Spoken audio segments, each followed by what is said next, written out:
In this video, you will learn what are various ways to troubleshoot your Netgear range extender device in EX3700 case if you are unable to connect to your Firestick or face an error, or maybe a weak signals.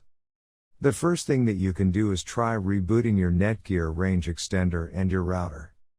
Second, if this does not solve the problem, then try factory resetting your Netgear range extender. Or set up your Netgear range extender again.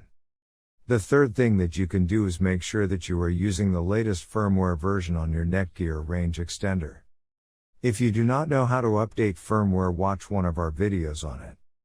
In case if you are still facing any issue with your Netgear range extender device, get in touch with our Netgear range extender experts for instant solutions.